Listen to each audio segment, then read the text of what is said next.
नमस्कार। शेखर एस्ट्रोलॉजी के इस चर्चा में आपका स्वागत है। मैं हूं हिमांशु शेखर पाठक।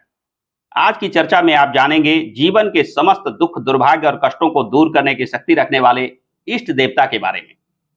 हर एक व्यक्ति के जीवन में दुख, कष्ट, दुर्भाग्य को दूर कर सफलता की ऊंचाइयों पर पहुंचाने वाले खास देवता होते हैं, जिन्हें इष्ट देवता के नाम से जानते हैं। कौन से देवता हैं आपके इष्ट देवता, इसका आकलन जन्म कुंडली के माध्यम से किया जाता है। मगर दुख की बात है, सही जानकारी के अभाव में आप अपने सही इष्ट देवता को नहीं जान पाते और आपके द्वारा किया जा रहा पूजा पाठ उपाय निष्फल रह जाते हैं। आप दुख, दुर्भाग्य और गरीबी में ही जीवन गुजार देते हैं। वहीं कुछ लोग जो भाग्यवश अपने सही इष्ट देव को जान लेते हैं, वे मामूली पूजा पाठ उपाय से सफलता के ऊंचाइयों पर पहुंच जाते हैं। धन संपदा, सुख सुविधा और निश्चित सफलता के लिए आपको अपने इष्ट देव को सही रूप में जानना बहुत जरूरी है। इष्ट देवता को लेकर मैंने बहुत अध्ययन और अनुभव किया है और आज मैं इस वीडियो में शास्त्रों में वर्णित विभिन्न सूत्र के साथ साथ अनुभव पर आधारित एक खास सूत्र की चर्चा करूंगा, जो वास्तव में 100% सटीक है, यानी 100% रिजल्ट देता है। तो आइए बिना किसी विलंब के वीडियो को प्रारंभ करते हैं। इष्ट देवता को जानने का 3 प्रमुख सूत्र की चर्चा शास्त्रों में आता है। इसमें पहले और दूसरे सूत्र पर तो सभी ज्योतिष चर्चा करते हैं, परंतु तीसरा सूत्र जो ज्यादा सटीक और प्रभावकारी है, उसकी चर्चा शायद ही कोई करता है। तीसरा सूत्र ही वह खास सूत्र है जिसके आधार पर अगर आपने अपने इष्ट देव को जान लिया तो इस देवता के मामूली पूजा आराधना भी जीवन में चमत्कार करता है। आज के इस वीडियो में मैं पहले और दूसरे सूत्र पे चर्चा तो करूंगा ही, साथ ही साथ मैं उस खास सूत्र से अपने इष्ट देव को जानने की विधि पर भी विस्तार से चर्चा करूंगा, जो वास्तव में लाभ देता है। और वीडियो में मैं इष्ट देव को लेकर लाल किताब में जो खास लक्ष्मी योग की चर्चा की गई है उसके बारे में भी बताऊंगा। तो आइए एक एक कर हम जानते हैं इन सूत्रों के बारे में। जैसा कि आप इस चार्ट में देख रहे हैं, इष्ट देवता को जानने के जो सूत्र होते हैं उसमें सबसे पहला सूत्र है लग्न के आधार पे इष्ट देवता निकालने का सूत्र। इसमें कुंडली में प्रत्येक लग्न के अनुसार पंचम भाव में स्थित राशि के स्वामी ग्रह से जुड़े देवता को इष्ट देवता माना जाता है। यहाँ इस चार्ट में जैसा आप देख रहे हैं, यहाँ कोई भी लग्न हो सकता है। उदाहरण कुंडली में जैसे मैंने मेष लग्न लिया है, यहाँ से 5वां घर गिनने पर 1 2 3 4 5, यहाँ 5 का अंक विराजमान है, यानी यहाँ सिंह राशि आती है। सिंह राशि के स्वामी सूर्य होते हैं और सूर्य से जुड़े देवता, जैसा कि इस चार्ट में देख रहे हैं कि विष्णु भगवान नारायण को सूर्य से जुड़ा देवता माना जाता है। तो मेष लग्न वालों के लिए अगर इष्ट देवता की बात की जाए तो नारायण यानी श्री हरि विष्णु इष्ट देवता बनते हैं। इसी प्रकार विभिन्न लग्नों के आधार पे पंचम भाव में जो राशि अवस्थित हो रही हो, उस राशि से जुड़े ग्रह के देवता ही आपके इष्ट देवता माने जाते हैं। यानी आप अपने पत्रिका को देखें कि किस लग्न में आपका जन्म हुआ है, उस पत्रिका में 5वें भाव को देखें, 5वें भाव में कौन सा अंक लिखा है।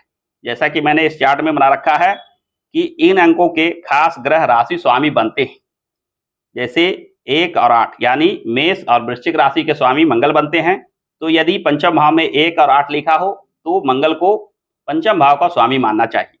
2 और 7 लिखा हो तो शुक्र, 3 6 तो बुध, 4 हो तो चंद्रमा, 5 हो तो सूर्य, 9 12 हो तो गुरु, 10 11 हो तो शनि। यानी ये ग्रह पंचम भाव के राशि स्वामी बनते हैं और इन ग्रहों से जुड़े देवता ही आपके इष्ट देवता बन जाते हैं। यानी पंचम भाव में जो राशि आ रही है उसके राशि स्वामी ग्रह से जुड़े देवता ही आपके इष्ट देवता माने जाते हैं। यह ज्योतिष शास्त्र में पहला सूत्र लोगों के द्वारा चर्चा किया जाता है, यानी शास्त्रों में वर्णन आता है। दूसरे सूत्र की बात की जाए तो दूसरा सूत्र कहता है कि कुंडली के ग्रहों के शुभता अशुभता के आधार पर कुंडली में ग्रहों के स्वराशि उच्च राशि के अनुसार ग्रहों के बलाबल के आधार पर इष्ट देवता को जाना जा सकता है।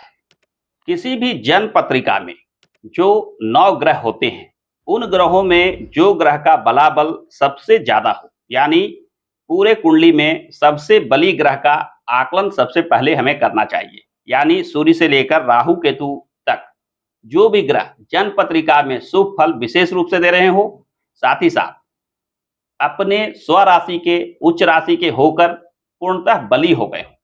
तो एक सूत्र यह कहता है कि सबसे बली ग्रह से जुड़े देवता भी आपके लिए इष्ट देवता बन जाते हैं और उनकी पूजा आराधना करने से भी जीवन में विशेष लाभ होता है।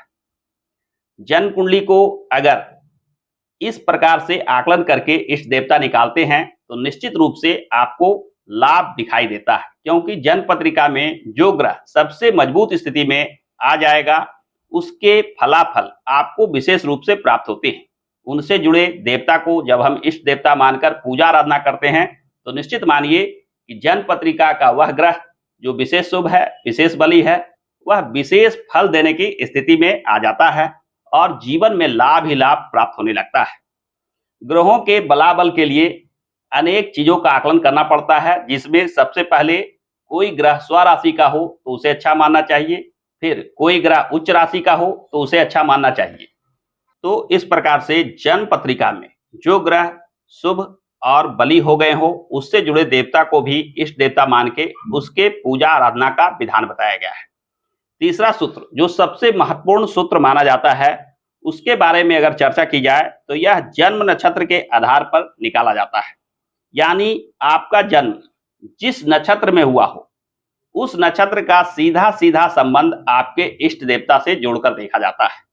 शास्त्रों में वर्णन आता है कि जिस जन्म में आपका नक्षत्र चल रहा हो, यानी जिस समय आप जन्म लिए हो उस समय जो भी नक्षत्र आ रहा हो वह नक्षत्र आपका जन्म नक्षत्र कहा जाता है।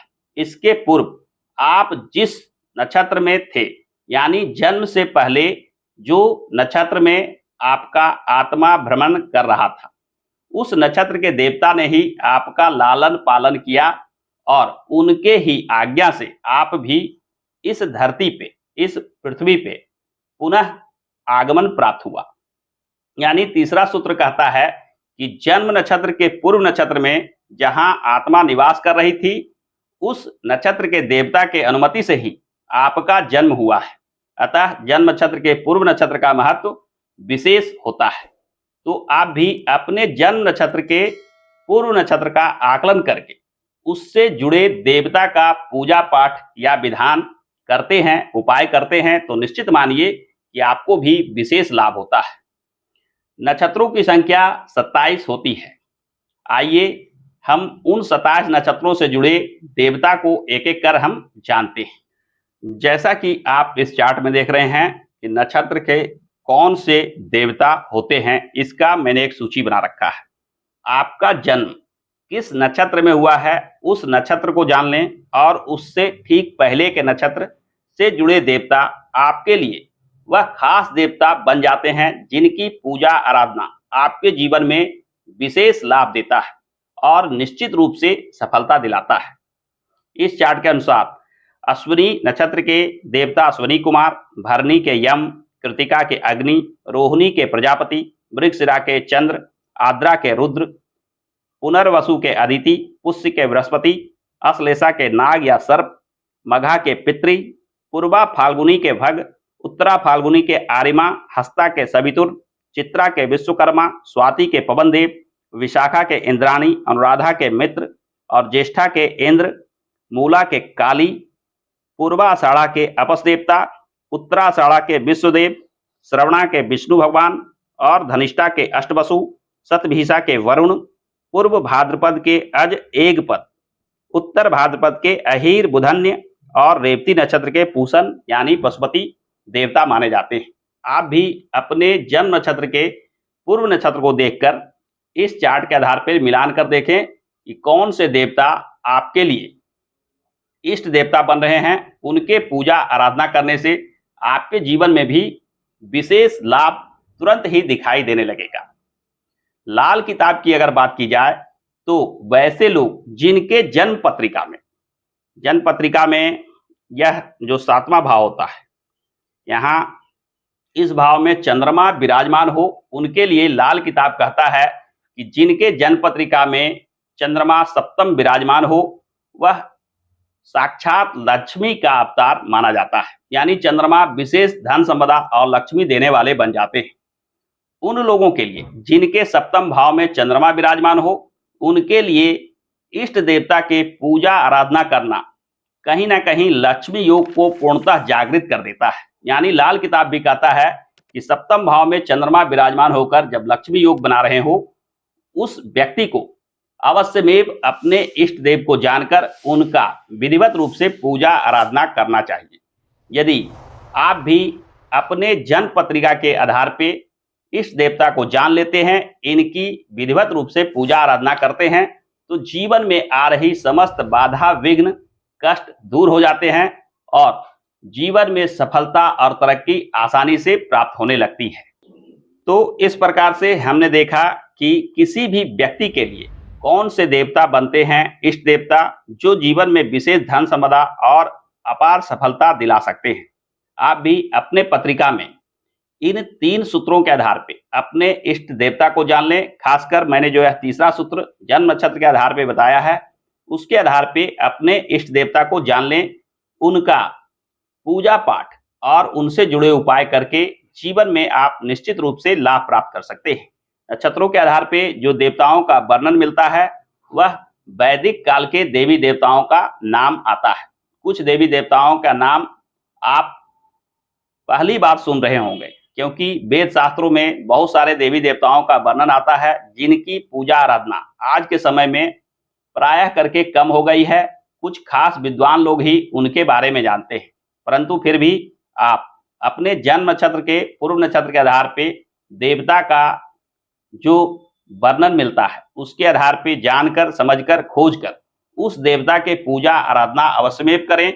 फिर देखिएगा कि जीवन में जो बाधा विघ्न और अड़चन आ रही थी, वह दूर हो जाएगी और जीवन में सफलता और तरक्की मिलने लगेगी।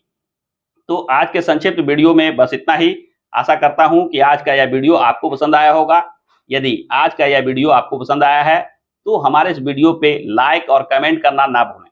साथ ही साथ हमारे चैनल को सब्सक्राइब करके बेल आइकन को अवश्य दबा लें, क्योंकि मैं इस चैनल पे इस प्रकार के ही ज्ञानप्रद वीडियो लेकर आता रहता हूं। हमारे साथ अंत तक बने रहने के लिए आपका बहुत बहुत धन्यवाद।